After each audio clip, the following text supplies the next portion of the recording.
The backyard was decorated like something out of a magazine spread. White tents, catered food, a custom banner reading "Congratulations Melissa, MBA graduate." My sister's graduation party had pulled out all the stops, and our parents had spared no expense celebrating her achievement. I stood near the drink table nursing a lemonade and trying to stay invisible. At 28, I'd learned that family gatherings were easier when you didn't draw attention to yourself. Everyone. Dad clinked his glass, standing on the patio steps. I want to say a few words about my brilliant daughter. The 70-some guests turned their attention to him, smiling and attentive. Melissa has just completed her MBA from Wharton, Dad announced, his voice thick with pride. She's already accepted a position at McKinsey as a junior consultant. Starting salary of $95,000, plus bonuses. That's success. That's what happens when you apply yourself to a real career. The crowd applauded. Melissa beamed, her new business suit perfectly pressed despite the June heat. She looked every inch the successful consultant. Polished, professional, impressive. Mom dabbed at her eyes. We're so proud. Finally, one of our children understands what it takes to succeed in the real world. Finally. The word hung in the air like an accusation. I took another sip of lemonade and checked my watch. 2:47 p.m. 13 minutes. Now Melissa's going to be making six figures within a few years, Dad continued. She'll be traveling internationally, working with Fortune 500 companies, building real skills. This is what we always hoped for our kids. Uncle Tom raised his beer. Here's to Melissa. The success story of the family. More applause. More cheers. Melissa's friends from business school crowded around her, taking photos, congratulating her, talking about networking opportunities and career trajectories. I stayed by the drink table scrolling through my phone. My PR team had sent the final confirmation at 2:30.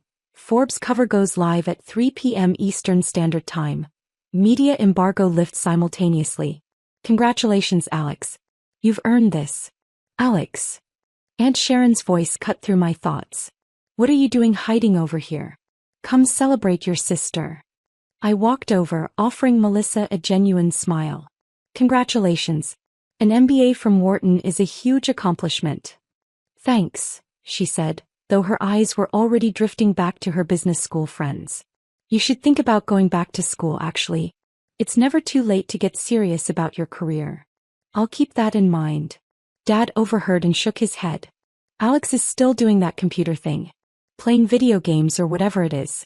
We've given up trying to understand it. It's not video games, Dad. It's... Whatever it is, he interrupted, waving his hand dismissively.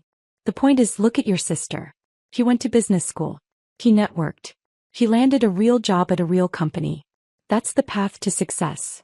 Cousin David, newly graduated with a finance degree, chimed in. No offense, Alex, but Mom told me you're still coding in your apartment. That's like entry-level IT stuff, right? Don't those jobs pay like 40 grand? Something like that, I said vaguely. You should let Melissa help you, Aunt Sharon suggested brightly. Now that she's at McKinsey, she probably has connections. Maybe they need IT support. Melissa looked uncomfortable but nodded. I mean, I could ask around. They definitely have a tech department. It might not be glamorous, but at least you'd have stability. Health insurance, retirement benefits. That's generous of you, I said.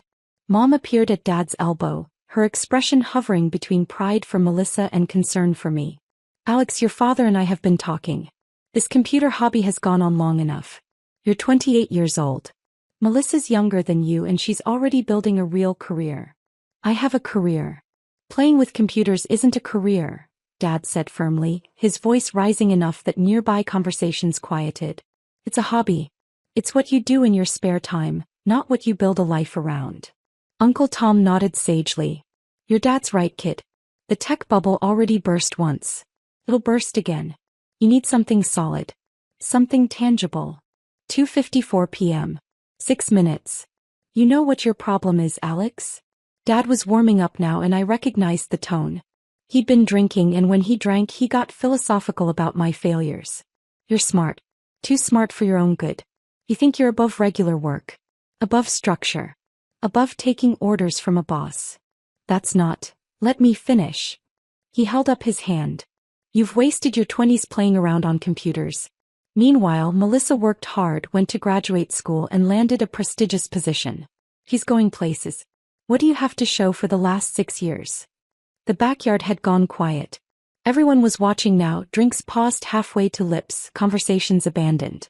This was the entertainment portion of the party. Watching Dad lecture his disappointing son. I'm doing fine, I said quietly. Fine. Dad laughed, but there was no humor in it. You live in a studio apartment. You drive a 12-year-old Toyota. You don't have a girlfriend, a 401k, or apparently any ambition beyond whatever game you're coding this week. It's not a game. I run a... Stop playing with computers and get a real job. Dad's voice exploded across the backyard, silencing even the catering staff. The outburst hung in the air. Melissa looked mortified. Mom's face had gone red. The guests shifted uncomfortably, suddenly fascinated by their plates. I checked my watch. 2:58 p.m. 2 minutes. You're embarrassing yourself, Dad continued, his voice lower but no less intense. You're embarrassing this family. Look at your sister. Look at what real success looks like. Then look at yourself and ask if you're proud of what you see. I met his eyes. I am actually... He scoffed. Of course you are. That's the problem. You're delusional. You think your little computer games are important. You think you're building something. But you're just wasting time while the rest of the world moves forward. 2:59 p.m. I could feel my phone vibrating in my pocket. Messages flooding in. My PR team, my executive assistant, my board members. All watching, all waiting. I'm not arguing with you, I said calmly. You're entitled to your opinion about my career. It's not an opinion, it's a fact, Dad said. You're a 28-year-old man playing video games while your younger sister. Uncle Tom's phone chimed. Then Cousin David's. Then 3 more phones around the circle. What the hell? Uncle Tom muttered, pulling out his phone. His face went slack. Holy. More phones were chiming now, buzzing, chirping. A notification cascade spreading through the party like wildfire. Melissa's business school friend Stephanie gasped. Oh my God. Is this real? What? Melissa asked. What's happening? Stephanie turned her phone around, showing the screen to the group. I couldn't see it from where I stood, but I knew exactly what it displayed. Forbes magazine's latest cover story. The 30 Under 30 AI Revolution.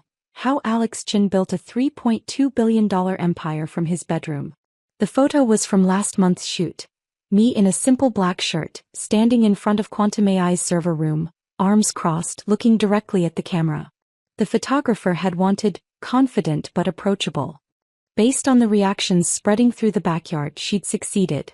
Alex Chin, Aunt Sharon read aloud, her voice faint. That's you. That's our Alex. Dad had gone pale. His phone was in his hand, trembling slightly as he scrolled through the article. Cousin David was reading rapidly, his expressions cycling through disbelief, shock and something that looked like nausea. This says you founded Quantum AI 6 years ago. That you developed a machine learning platform that's revolutionizing data analytics. That you have 340 employees across 4 countries. 347 as of this morning, I corrected gently. We hired 7 new engineers yesterday. Mom's phone nearly slipped from her hands. This article says your company is valued at $3.2 billion. Alex, that can't be right. Actually, that's a conservative estimate. Our last funding round valued us at $3.7 billion, but Forbes used the lower number to be safe. The backyard had transformed into a frozen tableau. 70 people stood motionless, phones in hand, staring at screens or staring at me. Melissa's voice was barely a whisper. You're on the Forbes cover. Yes. The actual Forbes cover. The magazine. That's correct. Uncle Tom was scrolling frantically. There's a whole feature. 6 pages. It talks about how you dropped out of Stanford after 1 semester to start the company. How you coded for 16 hours a day for 2 years straight. How you turned down acquisition offers from Google and Microsoft because you believed in your vision. I did turn them down, I confirmed. Though I'm keeping the door open for partnerships. Stephanie, the business school friend, looked like she might cry. The article quotes the CEO of Amazon. He says Quantum AI's platform is the most significant advancement in machine learning infrastructure in the last decade. Jeff's been very supportive, I said. Jeff, Dad repeated faintly. Jeff Bezos. We had dinner last month to discuss a potential collaboration. Aunt Sharon had found a different article. TechCrunch says you're the youngest self-made billionaire in the AI sector. They're calling you the next Elon Musk. I hope not, I said. I prefer to stay off Twitter. Melissa's mentor from McKinsey, a senior partner who'd been holding court near the buffet table, cleared his throat. Alex Chin. Quantum AI. I've heard our data analytics team discussing your platform. They say it's transformative. We try. They say McKinsey is paying $400,000 annually for access to your enterprise tier. Melissa's face went white. Her starting salary, the $95,000 everyone had been celebrating, suddenly seemed very small. Dad was still reading, his phone shaking in his hands. This article mentions you were featured in Time magazine last year. It says you spoke at the World Economic Forum in Davos. It says. He looked up at me, his eyes unfocused. It says you're advising the Department of Defense on AI strategy. That's classified, I said. But yes, generally speaking. Mom had tears streaming down her face. Why didn't you tell us? Why didn't you say anything? I did tell you. 6 years ago I said I was starting a company. You said I was wasting my Stanford education. 4 years ago I invited you to our Series B funding celebration. You said you were busy with Melissa's undergraduate graduation prep. 2 years ago I mentioned we'd been acquired by SoftBank at a $1.2 billion valuation. Dad changed the subject to football. The silence that followed was deafening. Cousin David was reading from yet another article. This profile says you still live in a modest apartment and drive an old car because you prefer to invest in the company and the team rather than personal luxuries. The Toyota runs fine, I said with a shrug. And my apartment has everything I need. Melissa's voice cracked. All this time, we thought you were failing. We thought you were some kind of basement-dwelling coder going nowhere. I was a bedroom-dwelling coder going everywhere. Close enough. Uncle Tom found a video interview. My voice emerged from his phone speaker. Success isn't about fancy offices or expensive cars. It's about solving real problems for real people. Quantum AI processes over 40 billion data points daily for clients ranging from healthcare companies saving lives to logistics firms optimizing supply chains. That's what matters. That's what I built. Dad finally spoke, his voice hollowed out. The computer games. You kept saying you were working on something important and I said. You said I was playing games, I finished. You said it was a hobby. You said I needed to grow up and get a real job. I was wrong. The words seemed to physically hurt him. I was completely, catastrophically wrong. Mom reached for me but I stepped back. Alex, please. We didn't understand. If you'd just explained.